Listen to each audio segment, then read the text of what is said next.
Eto po ang magiging topic natin for today. Luistro, ang star of the night. Grabe, no? Dinaig, tinalbugan si Vilma Santos. Napapaghalata, matanda na ako kung sino-sino mga artistang kilala ko. Oh, eto, tatanungin ko po kayo, magkano ang kinita ni Luistro?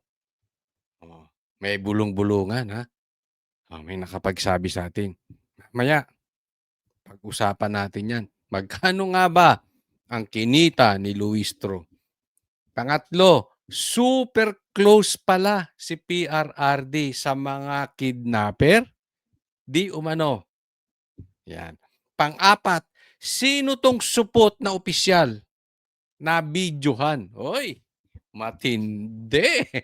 Merong supot na opisyal. Di umano, ha? Mamaya po, iisa-isahin po natin yan.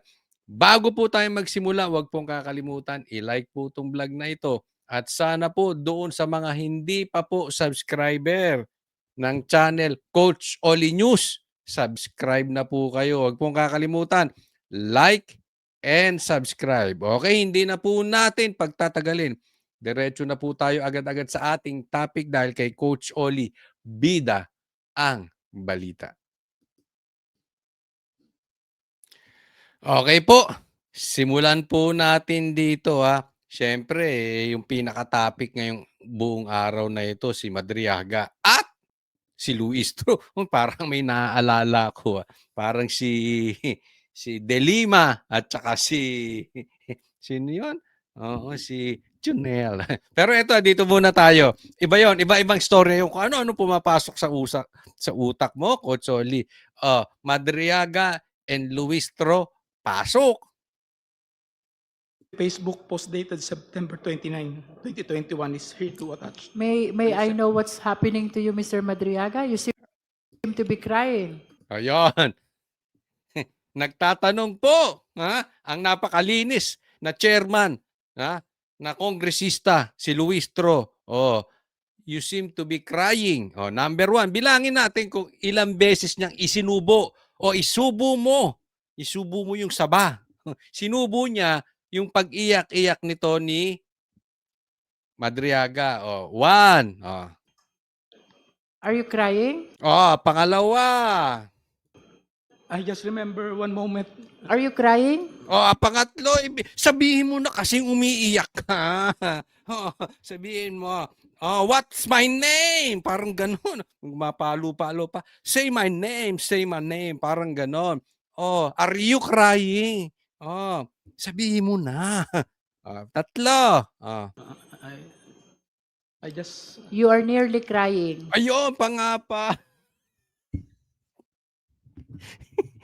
Luistro, pinaiiyak mo. Ha? Kasi parang siguro napapunas. Tapos si Luistro, ay, umiiyak ka ba? Ha? Papa! Umiiyak ka ba? Apat na. I'm May I just put it on record that while reading these portions of the affidavit, the resource person, Ramil Madriaga, is breaking into tears. Can we go back? Panglima, hindi niya lang diniretsong crying pero tears. So, ano ba yung lumuluha? Di umiiyak, lima. Gusto pang ilagay ni Luistro in record. To put in record, pambira. Halatang halata. Pinaiyak mo, Luistro. Hindi ko ako tatanungin kung opinion ko lang. Pinaiyak mo. Napapunas lang, inulit-ulit mo. Halimbawa, sabihin mo sa akin, ako nandiyan dyan. Nakakulong ako for kidnapping. Tapos sasabihin mo sa akin, are you crying? Kahit hindi. Sasabihin ko, yes, I am. Kahit sabihin mo, ay, ikaw pumatay kay Jose Rizal? Yes, I am. Pinapatay ba ni PRRD si Jose Rizal? Pinapatay ba? 5 beses. Oo na, oo. Scripted na scripted. No, kaya ako tatanungin, scripted to. Hindi, ako tatanungin kita, Madriaga, iyakin ka bang tunay? O pinaiyak ka ng babae. Oh, dapat sinabi mo, "Say my name." May may gano'n. Pambihirang kongresista, pinaiyak.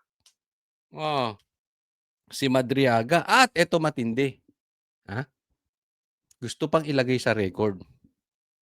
Samantalang yung sinasabi nitong, Congressman Marcoleta, kaibigan nating,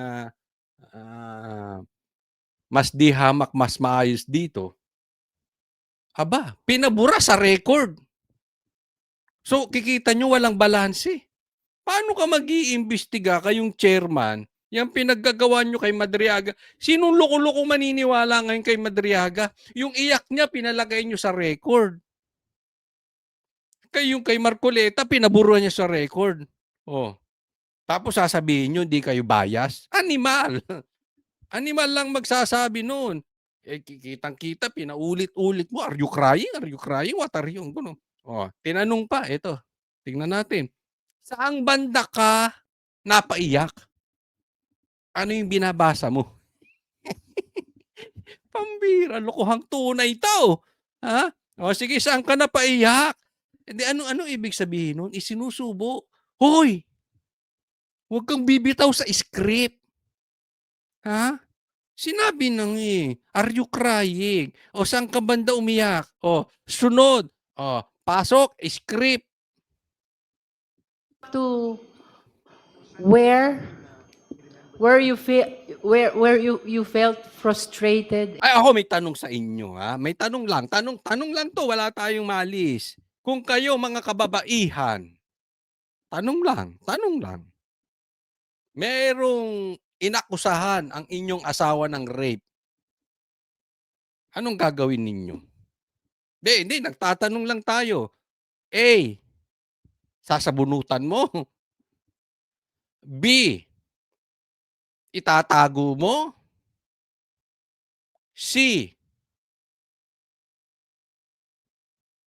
hihiwalayan mo. Oh. Sige, anong doon sa mga sinabi ko? Gagawin nyo kung meron kayong naakusahan na asawang rapist? Eh, naisip ko lang. Oh, sige, pasok. Tuloy natin. Saan banda ka? Napaiyak. Luistro. Ay, Luistro. Madriaga. Alam mo na, ikaw na nababanggit. Star ka kasi.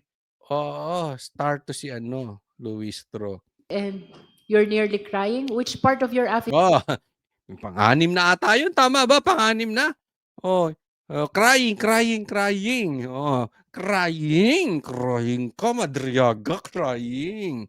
David is that? Can we go back to that? Number 46 po, Madam Chair. Number 46. Let's go back to number 46. O, bibigyan pa ng kape. Nervyusin ka. Siguro yun ang sinasabi ng waiter. O, eto kape, magkape ka ng nervyusin ka sa ginagawa mo, nakakahiya. Okay. O, ano yung Annex E46? Ano yung binabasa mong napaiyak ka? You may read from 46, Mr. Madriaga. On the same day, I posted the screenshot of our video conference on my Facebook account with the caption just telling her I cannot vote intelligently without her name on the ballot.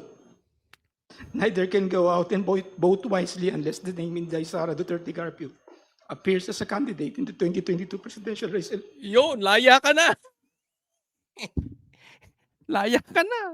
Nakana mo. Nasundan mo yung script. Napaiyak ka ni Luistro. Saan siya napaiyak? Ano mo pinapalabas nila dito? Eto. Si Madriaga ay concern kay Sara nung simula. So, reliable witness siya. Bakit? Kasi ang sinasabi niya dito, hindi siya makaboto nung 2022 ng maayos kung hindi tatakbo si Sara as president. Nagigets nyo? So, concern. Talagang close kami ni Sara. Pinabantayan ka ni PRRD sa akin. Concern siya sa'yo, nangyayari sa'yo. Kaya lang ngayon, napapaiyak siya kasi kailangan niya nang sabihin yung totoo. At ang balita ko si Trillanes ipatatawag. Iiyak din.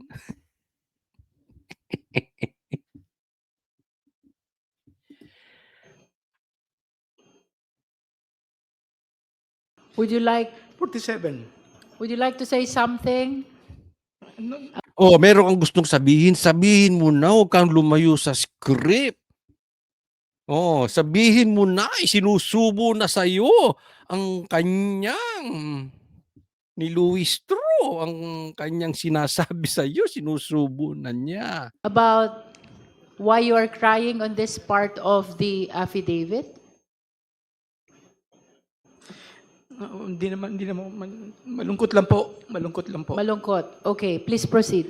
Malungkot, put that in record. Siguro, pag umihito, put in record. Pag nagsalita yung mga hindi naniniwala kay Madriaga, alisin sa record.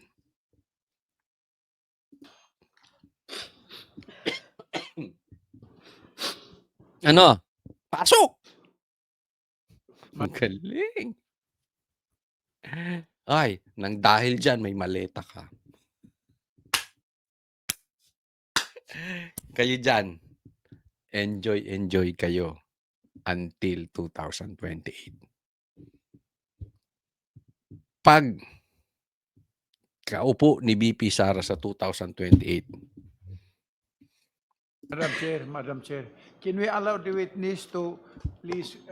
Honorable get his- Dumogan? Thank you, Madam Chair. Can we allow the witness to please get his Yes. composure before he will continue? Yes. We are temporarily suspending to give time to Mr. Madriaga to console himself. naks!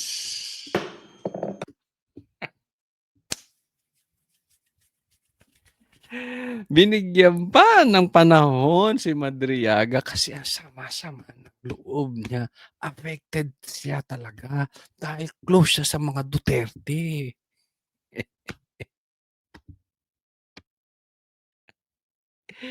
Bigyan ng maleta to.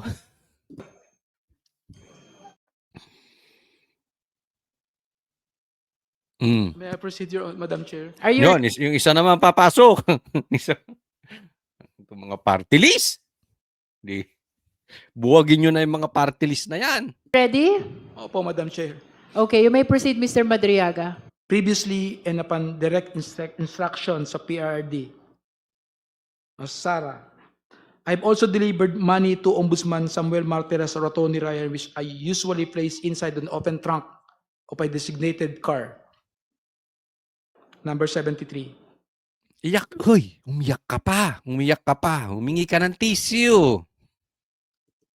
After completing the last delivery, we left the Ombudsman compound aboard my blue Toyota FJ Cruiser. A few years later, Ay, sana all may FJ Cruiser. I read from several media reports that 125 million OBP confidential funds in 2022 were reportedly utilized in just 11 days. This is wrong because I personally disposed the money in less than 24 hours. Nako, so hindi na 11 days. 24 hours na. Iyak pa. Sara attempt to visit me at Annex 2 BJMP Camp Bagong Diwa. Iyakan mo.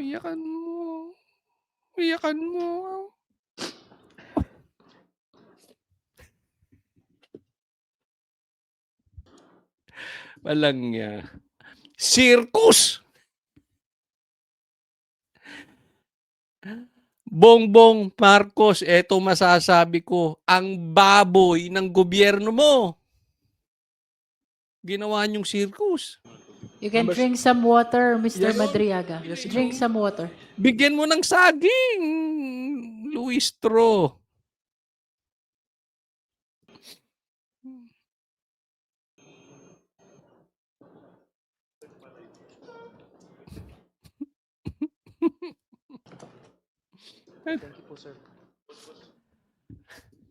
Ang baboy ng gobyerno ni Bongbong Marcos, no? Isipin ninyo, ang laki ng problema natin sa gasolina, sa langis, sa pagtaas ng presyo. sa grabeng nakawan, ha, sa flood control. Pagbagsak ng piso, 'di ba? Ang dollar to peso, ang baba na ng piso, bumagsak na. So, ang dami nating problema. Yung inflation rate, alam nyo, malaki epekto niyang inflation. Kala nyo hindi nyo nararamdaman yan. Yung pera nyo paliit ng paliit ang value. Di ba? Ang laki po ng tama niyan sa ordinaryong mamamayan, sa ordinaryong taong bayan. Kasi yung sahod nila parehas pa lang. Tapos lumiliit yung value ng pera. Yan po ang kinaharap natin. Emergency po iyan. Hindi ko po kayo tinatakot. Alam ko ramdam nyo ang laki ng problema ng bansang Pilipinas. Tapos, ang ginagawa ng gobyerno natin, puro kababuyan. Ang ginagawa ng gobyerno natin, impeachment kay BP Sara. Ang inaasikaso yung confidential funds, hindi kayo patas. Magkano confidential funds na pinag-uusapan nyo kay Sara? 125 million? Magkano ang confidential funds ni Bongbong Marcos? Inimpeach si Marcos, hindi nyo pinalusot sa kamara. Mga swapang kayong mga magnanakaw kayo, di umano. Yan ang sinabi ng mga Marines, mga magnanakaw kayo. Ang bababoy ninyo.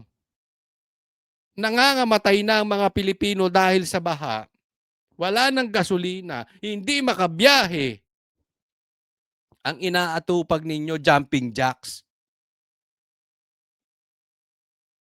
Ha? Naratibo, optics, pa-jogging-jogging kayo, mga animal. Ang bababoy ninyo. Ang laki ng problema natin, oh. Alin dyan sa mga nangyayari ngayon for the last 2 days ang makakatulong sa ekonomiya ng bansang Pilipinas? Gusto nyo matuwa yung mga Pilipino sa inyo? Alin dyan ang makakatulong sa pagbaba ng gasolina? Alin dyan ang makakatulong na hindi magutom ang mga Pilipino? Oh. Jumping jack pa kayo, animal? Gipitin nyo si Sara? Kasi kung ang habol ninyo, habulin ng korupsyon, pambira, bilyon ang naubos sa ghost projects. Huwag kayong tanga, alam nyo lahat yan. Tapos inaasikaso nyo ito, bilyon po ang confidential funds ni Bongbong Marcos. Hindi nyo magalaw. Ang bababoy ninyo, mga animal kayo. Kaya ako naniniwala walang patutunguhan dito sa kamara. Etong kamara, naknuka ng baboy. Kasi kayo, alam nyo, sinabi yan ni Lebiste, from the Congress. Congressman sinabi, more than 50% sa inyo nakakatanggap ng maleta. Kaya ganyan kayo. Di ba? Pambira to mga to. Tapos, alam ko yung style nito. Alam mo style nyo? You will touch the heart of the Filipino. You will touch the emotion ng Pilipino. Kaya to paiyak-iyak tong animal na ito. Kidnapper po yan, ha? Kaya nga nakakulong eh. Oh, sasabihin hindi pa naman convicted. Sige, hindi pa convicted. Pambihira yan ang pagkakatiwalaan ni PRRD. May kidnapping. Huwag nyo nga kaming niloloko. Tsaka ba't yan ang inaatupag ninyo?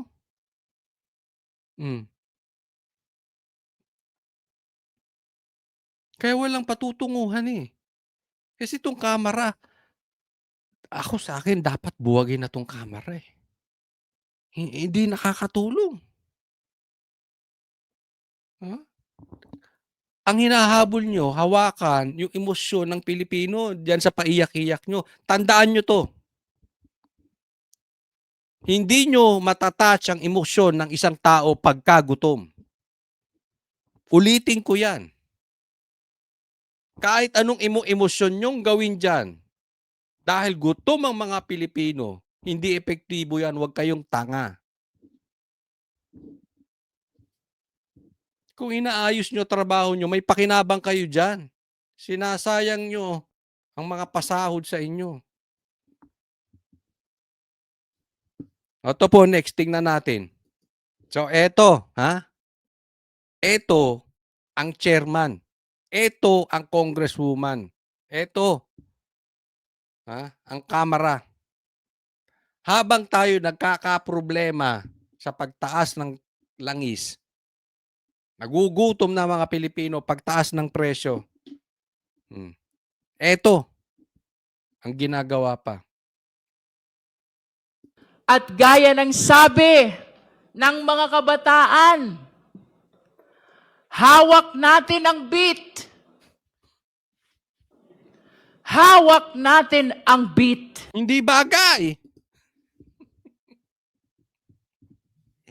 Hindi bagay, Luistro. Huwag ka magpakagengging. Huwag ka mag-asta ng ganyan.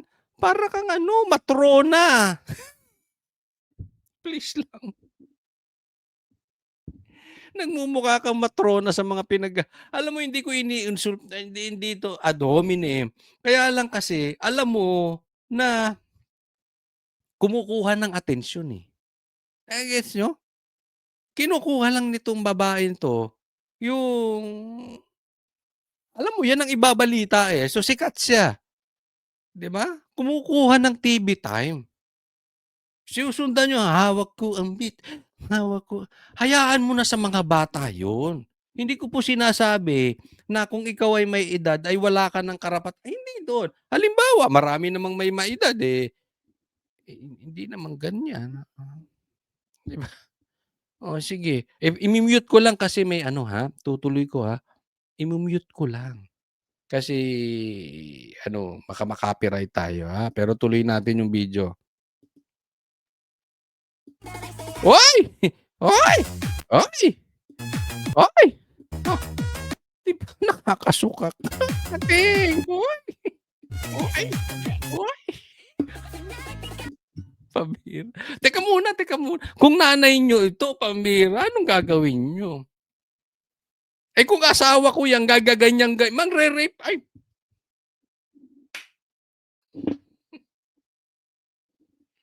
Hawak ko ang beat. Minute ko lang, minute. Ulitin natin, ha? Natin ang beat. Hawak niya ang beat. Kanta natin. Hawak ko ang beat.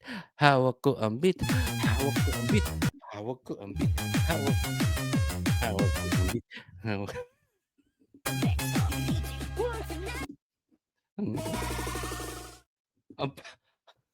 Ang pangit pala ng Crocs pag sumasayaw.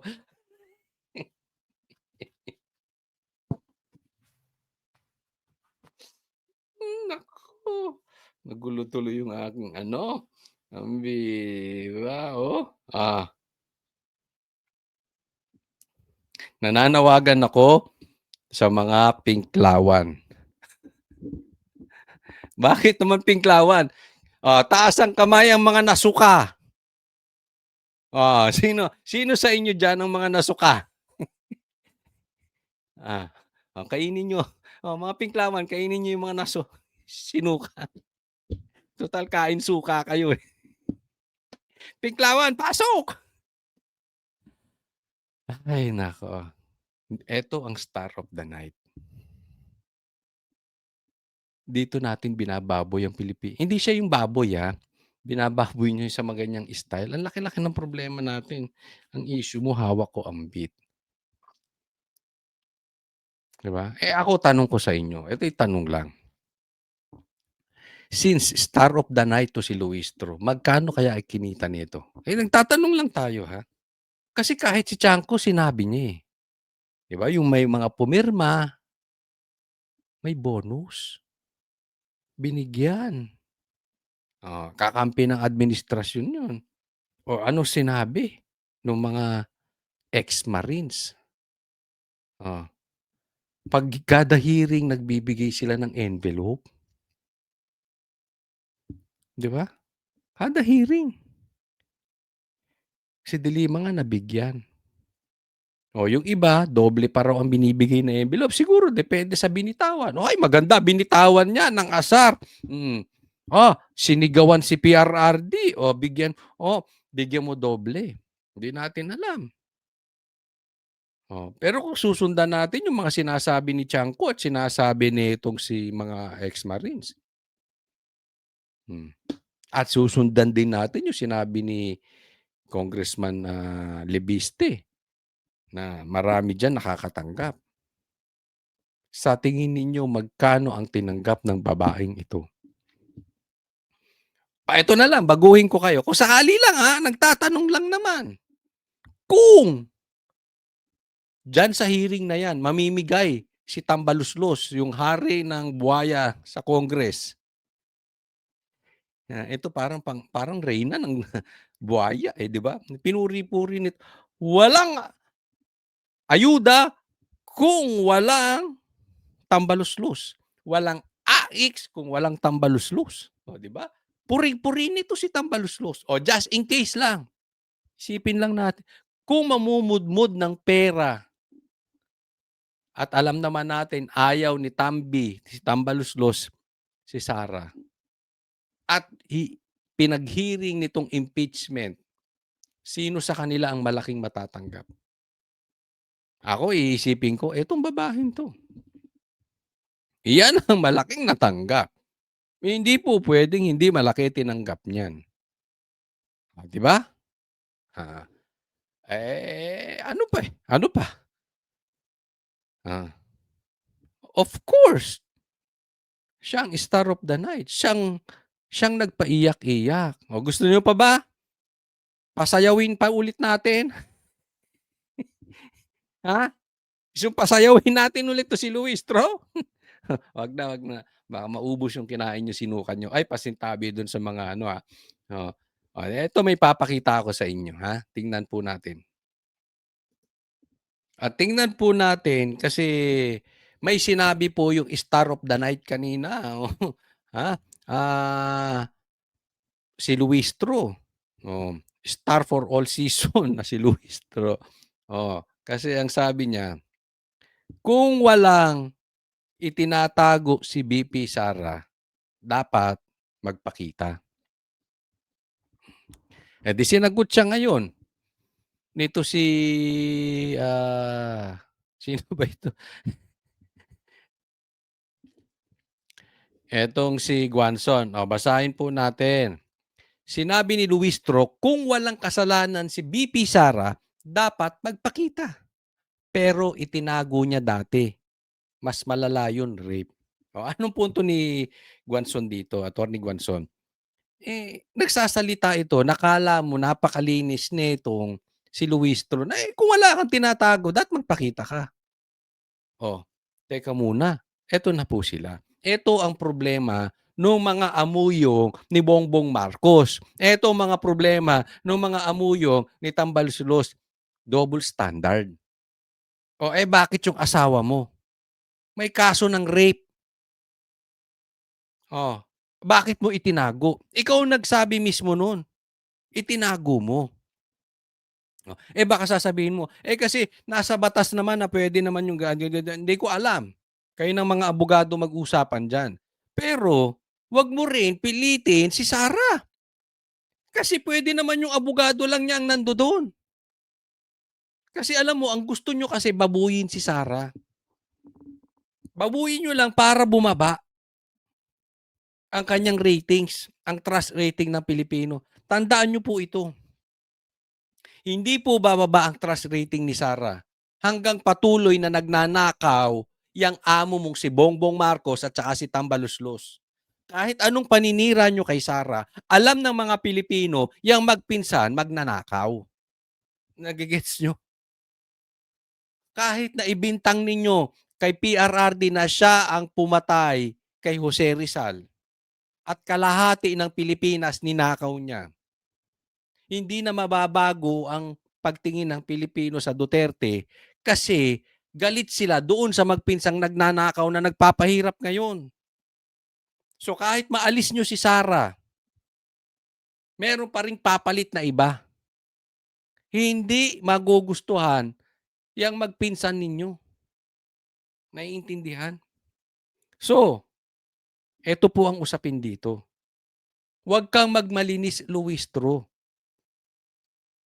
Hindi natin alam kung asa na yung status ng asawa mo, kung convicted na ba siya o nakasampa pa rin.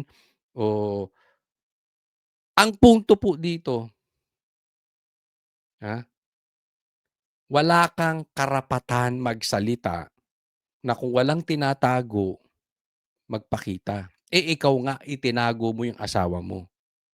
Ha? Hindi ako eto. Kung totoo lang, kung totoo nang rape yung asawa mo, hindi ba nakakadiri 'yun? Asawa. Well, anyway, hayaan natin ang husgado desisyon nun. Hindi natin alam kung talaga bang nag-rape o napagbintangan lang.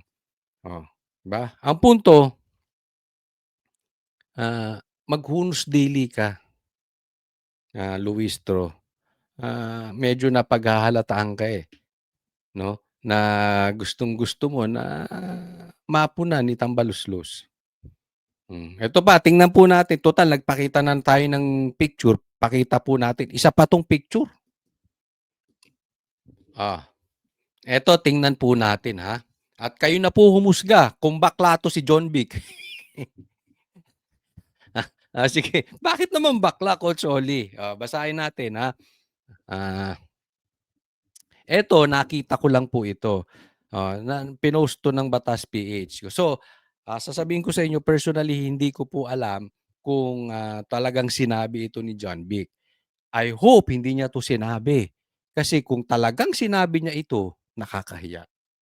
Pero pag-usapan na rin natin. Okay? Tingnan natin. Ano sabi niya? It's still within the bounds of his rights. Yung sinabi ni Baste na isang ulo lang naman. Yung kay Bongbong. I wouldn't put too much weight on the words of Baste. Supot naman yan. John Vic, seryoso ka dyan sa sinasabi mo.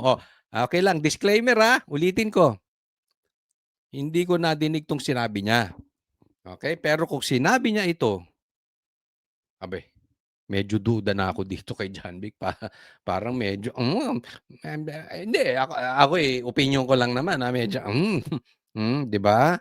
Kayo ba sa tingin ninyo bakla to? Ako nagtatanong lang. Kasi una, nanuto ng basketball. Payakap-yakap. Hindi ordinaryong ginagawa ng tunay na lalaki. Yung hindi ka naman player. Oo. Tapos nanood ka ng basketball, magyayakap-yakap ka ng lalaki. Di ba? Tapos pangalawa, nagpapahuli ng nakahubad. Di ba? Tapos pangatlo, nagpunta doon sa rally, kunwari pasugod-sugod, nung nakita marami nang nagkakagulo, huminto. Pumorma, pumustura. 'Di ba? Anong tawag ko doon? Rumarampa lang. Nung nakita ng real danger, huminto. Maraming bodyguard, pero huminto. Parang napupunan natin na talagang mahilig rumampa ito. Eto matindi yung pang-apat. Paano mo naman nalamang supot si Baste? Baka binusuhan niya, hindi ko alam. Baka nilagyan yung, di ba sabi nga ni Claire, paiimbestigahan niya yung mga press con ni Baste. Hindi natin alam, baka nung nag-press con or nagkaroon dyan sa mga press con niya dyan. At saka itong huli, hindi ko alam saan ba to? Basta dito sa may bandang White Plains, no? Baka pinalagyan ng video. Tas umihi si Baste, nakita, supot. Kaya ang tanong ko, John Vic Remulla, may video ka ba para patunayang supot si Baste? Kasi medyo ewan ko lang sa inyo, pero sa aming mga lalaki, naku, sa mga tunay na lalaki medyo nakakadiri 'yun. Ibibidyo mo yung habang umiihi or whatever, 'di ba? Hindi ko alam paano nalaman ni John Vic na supot si Basti? Oo. Well, anyway, sana maglabas siya ng ebidensya. Ilabas niya na, ah para mapatunayan kung supot nga talaga si Baste, 'no? Pero seriously, baka mamaya hamunin ka ni Baste ng suntukan, umurong ka. Lalong mako-confirm ng taong bayan na bakla ka. Mag-iingat ka diyan. Hindi kasi si John Vic 'di ko pa naman nakita pero medyo sa video napupustura natin nung gumanyan siya. Pero si Baste nakita ko hindi ka uurungan 'yan. Hindi ka uurungan 'yan. Medyo malaking tao 'yan. 'Di ba? Baka hamunin ka ng suntukan, hamunin ka ng boxing, umurong ka. 'Di ba? Anyway, ah, ito yung mama na nagsasabi na supot si Basti. Pero ito rin yung mama na nagpatupad na hulihin yung mga nakahubad pero binawi din. Sino ang mukhang supot sa inyo ni Basti? Kung ikaw meron kang ipatutupad, dapat magpakalalaki ka na. Hindi yung kakapatupad mo lang, babawiin mo. Wala kang yagballs. 'Di ba? Nagpatupad ka, di dapat yun naaral mo muna. Okay lang mag-fail, pero dapat yun binigyan mo ng pagkakataon, inayos mo, hindi yung nasabihan ka lang sa social media, bigla mo ng binawi. Di ikaw ang supot. Sino pa ba ang supot? Anyway, kayo na mag-usap ni Baste. Kayo na magtinginan ng ethics kung sino supot sa inyo. Pero ako sigurado ko si Baste hindi. Hindi ko pa nakita. Si Baste nakita ko na pero yung kanya hindi ko pa siya nakasabay sa CR eh.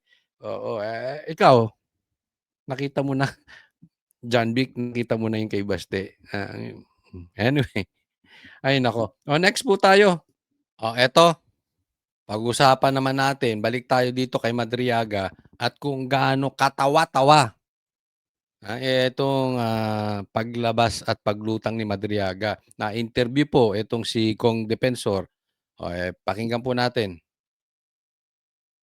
Sir, pa-react muna doon sa nangyari kaninang umaga at ngayong hapon doon sa Tandaan natin andyan si Llamas. Alam naman natin propagandist yan. Alam mo, itong si Llamas, ang layo sa katotohanan. Hindi ko alam kung bakit tinawag na political analyst ito. Propagandist pwede, pero political hindi kasi ang layo ng mga sinasabi niya sa katotohanan. I think observe nyo ang hirit niya. Justice Committee hearings. Before we go into anything else, it's the most urgent story today, yung appearance po ni Ramil Madriaga. Well, una sa lahat, actually hindi ko na pinanood din. I just saw the snippets of yung umiiyak si Madriaga. Pero nabasa ko yung affidavit. At ako nagugulat talaga dahil ako naging congressman, nakasama ko si Diong first term nung 11 Congress at nung presidente siya, nandyan ako sa Kongreso. Parang barkadang-barkada to si Madriaga, lahat kasama siya sa lahat ng usapan. Kaya nagugulat ako, natatawa doon sa storya na kinikwento niya. Alam mo nung si Presidente Duterte, and I was a congressman and more or less one of the senior congressmen, siguro nakasalubong ko lang ang Pangulong Duterte ng 2-3 beses na okasyon pa. And masyadong fantastic yung mga kwento niya na kasama siya sa ganitong ginawa, kandidatura, binigyan siya ng pera, binigyan siya ng ganito. Talagang kagulat-gulat. Yan talaga namang ridiculous, kalokohan, circus yung ginawa nila dyan sa kamera at hinayaan to ni Luistro at nung kanyang mga gang members. Ah, inayaan nila 'tong katawa-tawa na ito na halatang-halata na parang babuyin lang ang Duterte. Hindi para maghanap ng katotohanan. May ah, hindi ko na play lahat dito yung, naganap kasi mahaba yun. Pero bigyan lang natin ng komentaryo, sobra pong parang close na close. 'Pag pinakinggan, parang mas close pa si PRRD dito kaysa kay Basti, kaysa dun sa mga anak niya, ganun ang dating. Sobra. Eh, meron pa bang ko-close outside the family, kay Bongo, kay PRRD? Sobrang ang layo sa katotohanan. At alam niyo po hindi gano'n po si PRRD. Hindi siya yung alam mo yung magbibigay daw ng pera para pambili ng padadaanin sa bangko, pambili ng, motor. Eh, pambihira, kumikita ka na ng malaki kay PRRD, kidnapper ka pa. Kaswapang mo naman sa pera. Alam mo yun, 'di ba? Kidnapper, pagkakatiwalaan ni PRRD. At kung ikaw ay malaki na kinikita mo kay PRRD, ba't ka pa mangingidnap? Tanga ka lang, 'di ba? Tapos sa bangko pinapadaan, walang gano'n. Hindi nangyayari 'yun, 'di ba? Kasi 'pag sa bangko mo padadaanin, may paper trails, may money trail. Hindi po gawain 'yan. At nagugulat din naman ako dito sa Justice Committee, bakit pa nila pinayagan yung ganitong mga pagkikwento o yung ganitong paglalabas ng kwento na walang kabase-basehan. Circus nga 'yang Justice Committee na 'yan. Oo, ito pa sila Ruistro, ridiculous nga, bakit pinayagan?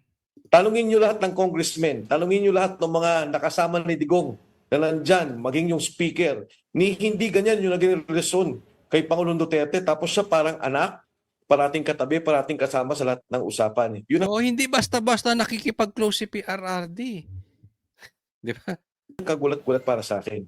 Pero sir, Pero di ba nung Mike, panahon ni Nakipag-agawan si Llamas, may mga nagtatanong din siya. O sige, pasok, ikaw na mauna. Banatan mo, Llamas. Digong, sabi nung total denial kasi si Vice President na hindi niya nakilala, hindi niya na-meet yan. Paano yung mga pinakita niyang mga video, mga pictures na magkasama sila? No, paano total yung denial ni Vice President? Alam mo- Hindi niya kilala makasama yan. Pero kung Yes. may papakita na maraming mga pagsasama sila, medyo pa yun. Puntos yun labang kay Vice President. Ito ang tanong niya. Sinabi daw ni BP Sara, hindi ko kakilala yan at hindi ko nakasama yan. Pero ang punto nitong propagandist na ito, ang dami nilang pictures, ang dami nilang may videos pa raw. Okay? Sige, sasagutin natin yan. Kasi kung tanga siya, hindi niya alam, sagutin natin. Turuan natin. Well, para sa akin kasi, Sek, alam mo, kumampanya si Pinoy. Kami kandidato sa Kongreso. Kandidato ko sa syudad ng Quezon City. Pagka may lumabas na tao, sinabi kaibigan niya ako, kasama niya ako, immediately sasabi ko, hindi ko yan kilala. Tapos maglalabas ng picture, yung pala, nasalubong mo sa kampanya, nasalubong mo sa isang okasyon, nagpa-picture sa'yo. So, hindi siya pwedeng maging batayan na lalo't kami, mga politiko, o lalo kami na nasa forefront ng mga ganyang mga pagkakampanya, pakikisalamuha sa tao. So, ang bigat naman yun. Siguro, ang mabigat kasi sa kwento ni Madriaga, fantastic yung kwento niya. Binigyan siya ng 25 million, pambili ng motor, daang-daang milyon, kinukuha niya, hinahakot niya, pagkatapos yun pala. Dito muna tayo sa sinasabi ni Kong Mike Defensor. Tama, kandidato eh. Hindi lang mga opisyal pati mga politiko na tapos yung mga artista rin, ganyan. Hindi naman nila, sa dami ng nagpapapicture at sa dami ng nagpapa-fansign, si Sara pinagkakaguluhan yan. Nakita ko na po, alam mo, kung walang security si BP Sara, nadumog to. Talagang pinagkakaguluhan. So, normal yun na hindi naman lahat ng may nagpa-picture sa kanya o lahat ng nakasama niya, maaalala niya. Normal po yun. Bigyan ko po kayo halimbawa kasi tanga to si Llamas eh. Halata. Ano naman yun? Hindi ko alam paano naging sekretary yan. Pero normal po sa politiko yun na hindi lahat na meron kang picture na. Halimbawa, ako si Mike Defensor. Si Kong Mike. Nakapunta na ako sa bahay niyan. Nakapag-inuman na kami niyan. Nakasama ko na rin yan ng dinner. Na-interview ko pa yan. Ka-text ko pa to si Kong Mike. Pero, baka mamaya, pagtanungin siya, kilala mo ba yan? Si Coach Oli. Baka hindi niya na ako maalala. Yun ang nakikuha niyo yung punto ko. Kasi siyempre, sikat na politiko yan eh. Sino ba naman ako? So siguro nakakasama niya lang ako, nakaka-text. Pero baka mamaya matanong yan, hindi ko siya kilala. Baka hindi ko siya nakasama. Yeah? Posible ba? Posible. Lalong-lalo na ito na nagpa-picture lang. Ang dami ko. Tingnan niyo yung Facebook ko, may picture kami ni Sarah. Baka pagtanungin ako niyan, hindi niya ako maalala na nagsama kami ni Sarah. Anong punto? Sa dami nilang kilala, sa dami naming pag-uusap ni BP Sara, hindi lahat maaalala niya. Dahil hindi namang ordinaryong tao yan, marami po yang nakakausap. Kaya nga sinabi ko sa'yo si Kong Mike, kahit nga ka-text ko, baka hindi niya ako sa dami niyang kausap, naiintindihan po ninyo. Malayo ba sa katotohanan yun? Hindi. Alam ng mga politiko yan. Alam ng mga artista yan. Kaya nagtataka ko ditong sa sekretaryeng to si Llamas, hindi niya alam. Mga sikat na yan. Sobrang dami yan. Sobrang daming nagpapapicture. Sobra po. Natural din nila ako nga minsan hindi naman sa pag-aano, maikwento ko lang. Minsan nga meron pang napikon sa akin kasi nakasama ko, hindi ko maalala. 'Di ba? Na nagpa-picture tapos sa isang long table, magkakasama daw. Kasama ko siyang nag-dinner. Marami naman tao doon. Tapos nung nakita ko, hindi ko siya maalala. 'Di ba? Anong punto po? Hindi ko sinasabing sikat tayo, pero ako nga konti lang, hindi naman gano'n kadami nagpa-picture, minsan nakakalimot pa rin. Yan pang ganyan, 'di ba? Huwag tanga lang. Nag-kidnap siya. Pagkatapos, yung mga ganun, kalaban niya si Harry Roque doon sa pakipaglaban niya sa mga magsasaka at pinakulong siya ni Harry Roque doon sa kidnapping. So, yun yung fantastic sa akin. Maaaring magkakamali kami bilang mga politician. And I would think lahat kami, including Pinoy, including lahat ng mga taong to. Yan, hindi na ibalik sa'yo, including Pinoy. Hindi kasi parang yung tanong ni Llamas parang galing sa bobo eh. 'Di ba? Tanong sabaw. Pero yung sasabihin mo totally, hindi mo kilala, which is totoo naman. Kung minsan talaga sasabihin mo, hindi mo alam at may mga picture na ilalabas tungkol sa'yo. Pero yung kwento kasi ni Madriaga, masyado namang, masyadong para ba siyang kumbaga pamangkin o kasama ng pamilya, yun ang nakakagulat para sa akin. And Pati mga politiko, alam nila kung gaano ka-aloof ang Duterte. 'Di ba? Lalo sa ganyan. Sabi nga ito si Chanco mismo nagsabi, 'di ba? Kaya maraming ayaw maupo si Sara kasi hindi maaareglo. It means ang Duterte diretso. Kasi kung hindi maareglo si Sara, ibig sabihin hindi sila yung mga ganitong style. Style to nung magpinsang buhaya. Style yan ng magpinsang na bibigyan ng maleta. bakit pinayagan naman ng Justice Committee yung gano'n na hindi muna nila pinit o hindi mo nila tinanong talaga paano nangyari ito, paano yung abot sa'yo ng pera. Yun ang kagulat-gulat para sa akin. Well, sir, you're speaking from your experience. Sabi nga ninyo, nung kayo nakasama si Digong sa Kongreso, you've only seen him mga once or twice doon sa mababang kapulungan.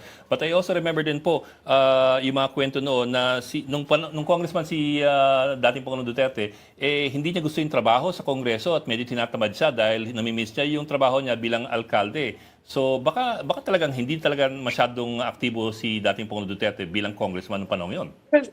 Yes, actually I was referring more on dun sa nung presidente siya kasi ang nangyari sa amin noon, I think I saw him once nung nagkaroon ng pagpapalit ng liderato sa Kongreso, tapos may isa pang nangyari na okasyon na speaker si Alan Cayetano. Pagkatapos nung kasi nagka-COVID, so talagang ang hirap harapin o makausap ang presidente. Doon sa kanyang affidavit, lahat na lang ng kwentuhan kasama siya, di ba? Nung kampanya pa lang ni Duterte, nung kampanya na si Inday. Pag pinakinggan nyo yung kwento niya, dalawa lang to eh. Maniniwala kayo sa kanya o hindi. Kasi, doon sa mga sinabi niya, it's either super close siya kay PRRD or super scripted. It's too good to be true. Walang gitna. Extreme po yung kanyang makasinabi. So nasa sa inyo na lang yan.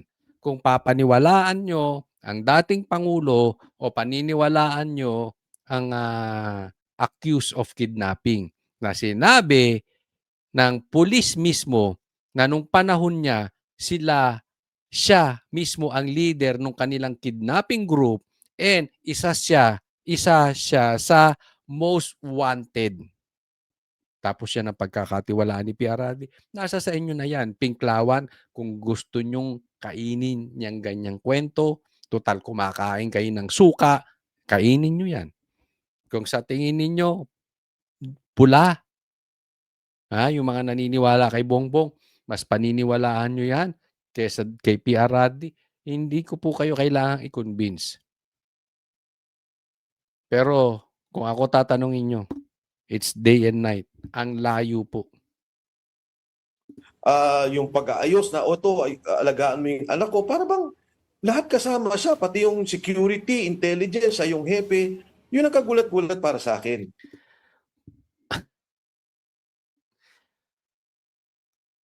Eto matanong ko kayo mga lalaki. May mga anak na babae. May anak din akong babae. Katunayan, puro babae. Papaalagaan mo yung babae mong anak sa isang kidnapper. Ako, politiko, dating presidente, may anak akong babae, papaalagaan ko sa kidnapper. Kalokohan yun. Ewan ko sa inyong mga kalalakihan kung gagawin yung paalagaan yung anak ninyo sa dating sa kidnapper. Pero ako, no way.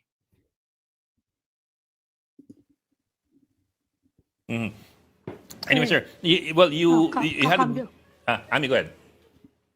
Hindi, kakambyo ako pagkatapos nyo. Okay. But anyway, sir, Isa namang your point kanina na fantastic yung mga amounts being brought up by Madriaga. I think everybody's also thinking the same thing na it has to be established firmly what the amounts were and where they were delivered and if there is any other evidence along those lines. But on the other hand, sir, siya pa'y pumirma ng bank waiver, bank secrecy waiver. So that may be, I suppose, that may be instrumental in determining, at least a big chunk of his allegations. Well, yung bank waiver niya kasi, kanya yun kidnapper siya, ang dami niyang activities. Kung makikita, kunyari, sa account ni Pangulong Duterte, may inilipat sa account niya, yan, maniniwala pa ako na pwedeng sasabihin niya, may binigay sa kanyang pera. Pero yung, andito, binabasa ko ngayon yung affidavit niya, kagulat-gulat talaga. Yung mga binabanggit niya na 150,000 cash, 25 million, binili niya yung motor. Pagkatapos na kumukuha sila ng pera, may binanggit siya ng mga 2 in-check na nagbigay daw sa kanya ng pera. Parang hindi, kahit na sinong tanungin mo na involved sa politika o involved sa isang kampanya, yung mga ganong pagbibigayan ng pera, parang hindi mo ipagtitiwala sa ganong tao. No, more than usual, I would think, kung magbibigay sila ng ganong pera, they would give it directly to the principal. Simple, di ba? Anong punto nung tanong? Pumirma ng waiver. So, ibig sabihin, okay na buksan yung bangko ni Madriaga. Na may pumapasok doon na pera.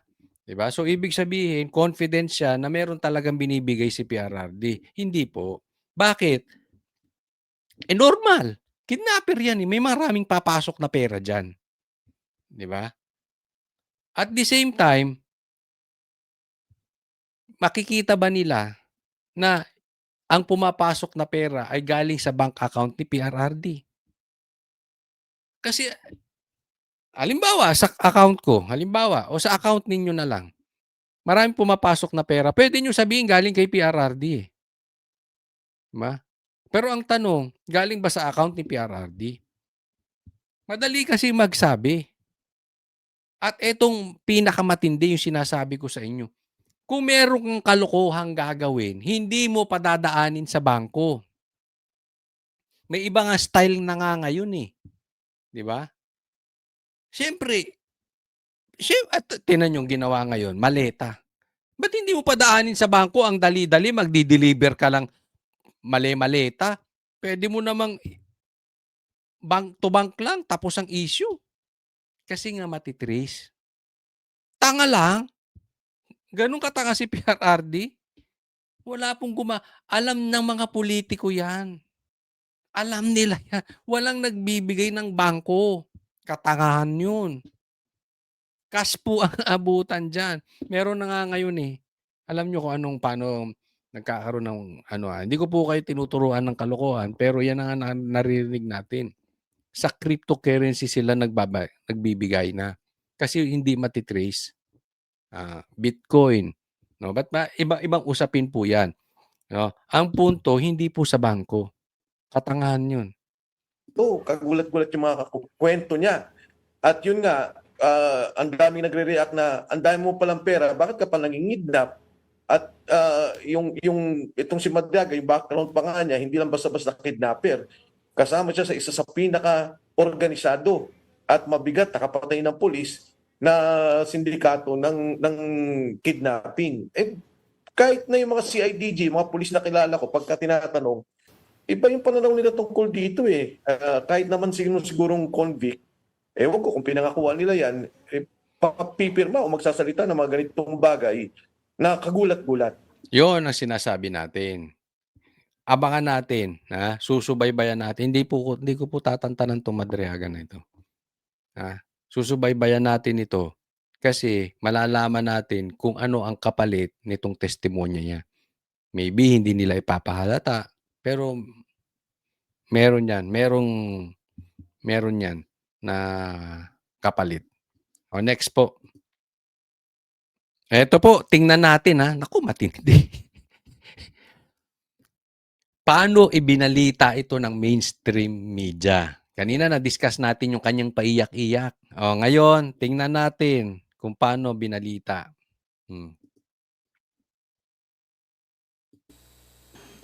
On the same day, I posted the screenshot of our video conference on my Facebook account with the caption just telling her I cannot vote intelligently without her name on the ballot.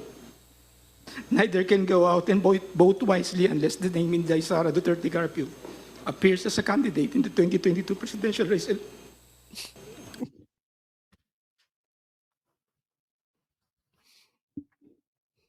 Hawak mo ang beat.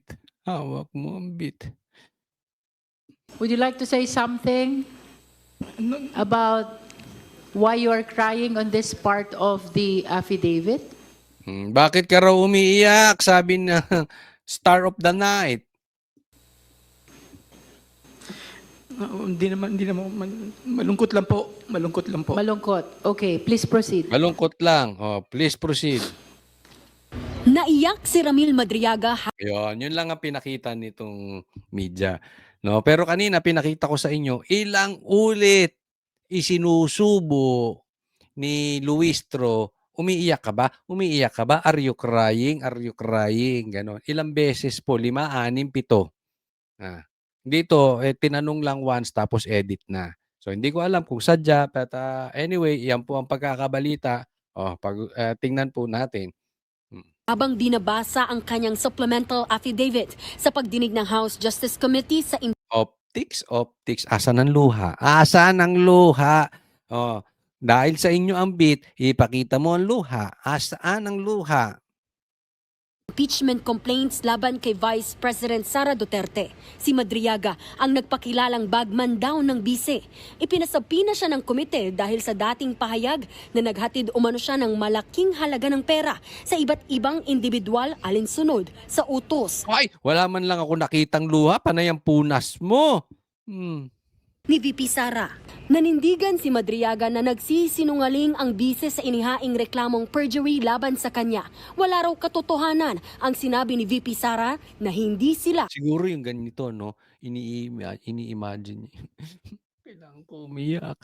Nasa script to eh. Tapos iisipin niya yung ex niya, iniwan siya. Bakit kaya pala siya naiiyak? Sige, isipin mo yung ex mo, Brad. Baka naman nakakonsensya kasi kidnapper ito eh. Di umano, ha? magkakilala. Wala po daw kayong relasyong personal at wala po kayong relasyong professional. Ano po yung totoo sa bagay po na ito? Do you deny this particular general statement of the Vice President? Hindi po totoo yun, Madam Chair. Ano po yung pinakabatayan po ninyo para masabi na hindi po totoo ang sinasabi ng pangalawang Pangulo? Marami pong makakapagpapatunay na mga opisyal sa gobyerno tsaka mga kasama namin sa isip na mayroon kaming mga naging pagpupulong. Bukod pa po dito, mga meeting po sa, lalo na nung eleksyon, na halos kasama ko siya 24 hours, minsan overnight pa, sa isang resort. Kasama ko po din ang mga PSG. Kaya Ayan. Isa pang kalokohan yan, PSG. Wala siya sa listahan ng PSG. Hindi nga siya kilala ng PSG. Hindi nga siya nakikita ng mga PSG. Kasama sa isang resort overnight, 24 hours. Uy, kung 24 hours mong kasama, ang dami mong video. Oo. Yung kalokohan. kilala po niya ako at kilala ko rin po siya. Una raw nakilala ni Madriaga si dating Pangulong Rodrigo Duterte sa pamamagitan ni dating National Security Advisor at Congressman Roy Logoles. Nang maging Pangulo si Digong, naging parte raw siya ng NSC. Direkta rin siyang empleyado ng dating Pangulo kung saan sumasahod siya ng 100 hanggang 150,000 pesos kada buwan. Ayon kay Madriaga, Sumasahod ka na ng 100 to 150,000 kada buwan, nangingidnap ka. Swapang ka, animal. Nangingidnap ka. Anong gusto mo? Sa hirap ng Pilipinas, kumita ka ng, ay naku, ewan ko sa iyo.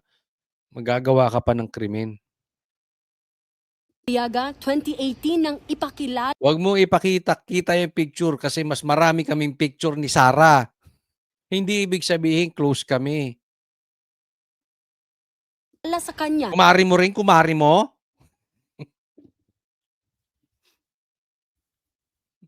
ng dating Pangulo si VP Sara kung saan pinag-usapan ang muling pagtakbo noon ng bise bilang mayor ng Davao City. During this meeting, PRRD introduced me to Sara and told me, Ram, ikaw na bahala kay Inday. Since then, I've frequently met and discussed with Hindi ganun katanga si PRRD. Pagkakatiwala niya sa isang kidnapper yung anak niyang babae. Tanga ka ba? VP Sara, then Mayor Sara, regarding various matters. However, she gave me strict instructions that all conversations should be done as much as possible by call and minimize text messages. Ayon kay Madriaga, si Di sana. So, minimize daw yung call at saka text. Ay, minimize daw yung text sa call na lang. Di sana na-record mo. Di ba? Asan ang record mo? Oh, makikita naman yan na maraming tawag sa'yo si Sara eh. Oh, at saka kung talagang ganyan, nagre-record ka. Oh, wala ka lang mapakitang ebidensya. Ayon kay Madriaga, si VP Sara ang paboritong anak ng dating Pangulo. PRD wanted VP Sara in politics instead of Paulo Duterte Pulong and Sebastian Duterte Baste, who he characterized as baliw and bading. Ayun. So, eto ha, characterize niya, hindi ni PRRD, eto yun, na si Pulong ay baliw at si Baste, bading. Nakikita na natin yung linyahan. Ha? Nakikita natin na ito ay wala ng koneksyon kay BP Sara. 'Di ba? Ito ay sisirain lang talaga ang Duterte. Nakikita na natin eh. Si Pulong, baliw. Si Baste, bading. Kaya kita nyo, tinawag na di umano na supot ito si Baste. So doon sisiguraduhin ko po sa inyo, hindi bading si Baste. Parehas kami ng weakness noon. Ako rin na pagkamalang bading. Pero yung mga nakakakilala sa akin at mga nakakakilala kay Baste, alam nila ang weakness namin. So, yung tunay nakakilala, alam na hindi kami bading. Tanga ka lang. Huwag nga tayong Respectively. Binigyan daw si Madriaga ng 25 million pesos ng dating Pangulo para mamili ng mga motorsiklo na magagamit ng bise. Akala ko wala siyang pera. Madami po. Marami siyang pera. Opo. Inutusan si Di ba? Ano na connection nun? Di ba? Lahat ididikit. Sisirain lang. Alam mo ang purpose nito? Babuyin lang si BP Sara. Kasi pagdating sa Senado, ito nga sinabi ni Lebiste, hindi mananalo ang impeachment. So, papatagalin nila dyan sa Congress para babuyin lang ang Duterte. At baka sakaling mawala ng tiwala ang taong bayan. Sorry po, hindi mangyayari yan. Hanggat magnanakaw yung magpinsan. Halatang halata, no? Eto po. Namumroblema na ang Pilipinas sa pagtaas ng presyo ng langis. Sa pagbaba ng halaga ng piso. Sa pagtaas ng presyo ng bilihin, lalong-lalo ng mga pagkain. Tapusin nyo na yan. Ipasa nyo na sa Senado. Luistro at yung gang mo, siguro naman natuwa na sa inyo si Tambaluslos. Okay na, nagawa nyo na yung party nyo. Okay na, happy na kayo? Pasa nyo na sa Senado. Total, pagdating naman sa Senado at matutuloy yung impeachment, makakapagtanong pa rin naman kayo. Kayo naman ang hahawak ng kaso na yan eh. Di ba? So, kung talagang kayo para sa taong bayan lang, wag na kayong epal. Ang e-epal ninyo eh. Di ba? Kitang-kita. Halatang-halata ang motibo ninyo. Kung kayo'y para sa taong bayan, pasa nyo na sa Senado, trabahuin nyo na kasi inaayos ni Lebiste yung patungkol sa BAT. Yung tungkol sa BAT ang i-discuss ninyo dahil yan ay may direktang epekto sa pagbaba ng gasolina. At pag bumaba ang gasolina, bababa ang bilihin. Yan na po ang asikasuhin ninyo. Huwag yung pag-iepal ninyo. Huwag yung inyong TV time, yung inyong grandstanding, pasa nyo na sa Senado nang bumaba na ang presyo ng bilihin. Pwede ba magtrabaho naman kayong mga animal? Nang may pakinabang naman kayo dyan? Kayo lang ang nakikinabang eh. Ilang envelope ba natanggap ninyo? Madriaga ng mag-ama para bumuo ng grupo na susuporta sa kandidatura noon ni VP Sara bilang Pangulo sa 2022 elections. Dito nabuo ang isip o Inday Sara is my president. Bilang patunay, pinakita pa ni Madriaga sa Kamara ang mga litrato ng grupo sa pag-iikot sa bansa, kabilang ang virtual meetings kasama ang bise. Sa isa sa mga online meeting, kita pa raw ang regalong painting ni Madriaga sa background ni VP Sara. May video rin kung saan may hawak na bandila si VP Sara at tinawag na Sir Ram si Madriaga. Ito po yung pagdating ni VP Sara sa Matnog. nandun po ako sa loob ng sasakyan ko sa Land Cruiser. Tapos hinahanap niya po ako dahil wala po ako eh. Sino po yung Sir Ram na tinatawag niya? Ako po, Your Honor. Ako po, Madam Chair. Ayun po. May pa-video greeting din daw si VP Sara noong birthday ni Ito yung sinasabi. Kung magkakilala kayo, magka-close kayo, magpapa-birthday greetings ka, tanga. Yan yung sinabi ni Attorney Panelo, di ba? Hindi po ganyan. Madriaga. Happy birthday, Sir Ram. I wish you good health and happiness. Ayon kay Madriaga, nakumbinsi ni Pangulong Bongbong Marcos at Senator Amy si dating Pangulong Duterte na tumakbo na lang na vice-presidente si VP Sara noong 2022. Nang manalong bise, inimbitahan pa nga raw ni VP Sara si Madriaga na dumalo sa kanyang inaugurasyon sa Davao City. Si Madriaga rin daw ang tumulong bumuo ng Vice Presidential Security and Protection Group o VPSPG. Dito niya inirekomenda si Colonel Dennis Nolasco at Colonel Raymond Dante Lachica. Nakatrabaho ni Madriaga ang dalawa sa umano'y paghahatid ng malalaking pera para sa iba't ibang mga tao base sa utos ni VP Sara.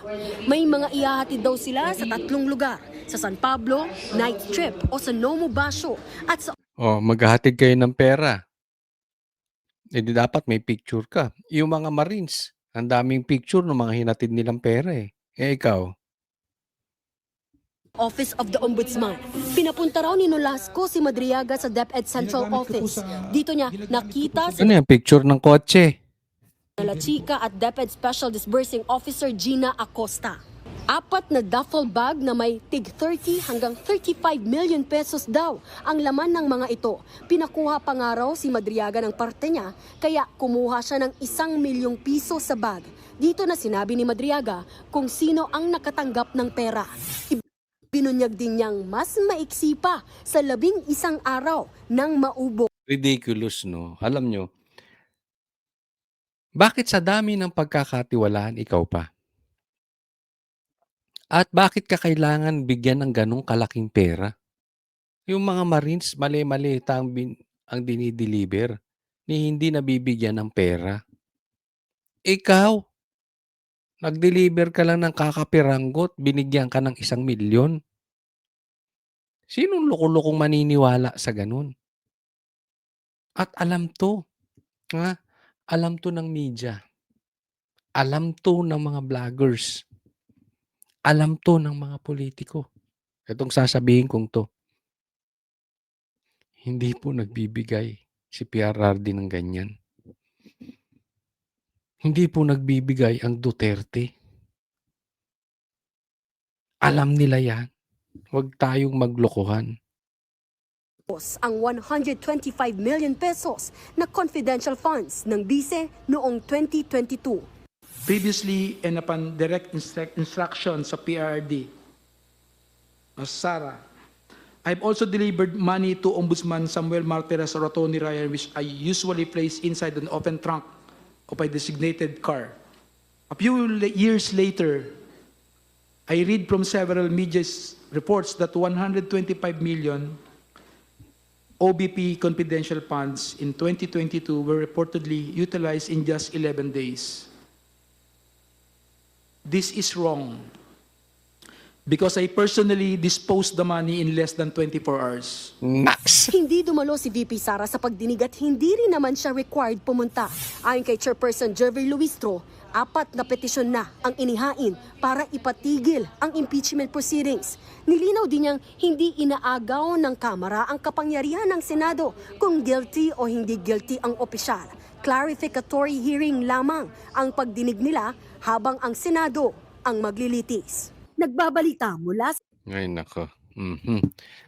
Okay po, ako nagpapaalala lang sana po ay wag niyong kalimutan i-like po itong video na ito. At humihingi po ako ng suporta sa inyo. Libre naman po yan, wala pong bayad. Mag-subscribe po kayo sa channel na Coach Oli News. Kung gusto niyo yung mga totoong balita, subscribe po kayo. Nang sa ganon, tuwing ako ay may bagong video, mapapanood nyo po agad. Maraming salamat po sa patuloy na mga sumusuportang ating mga kababayan, and God bless po.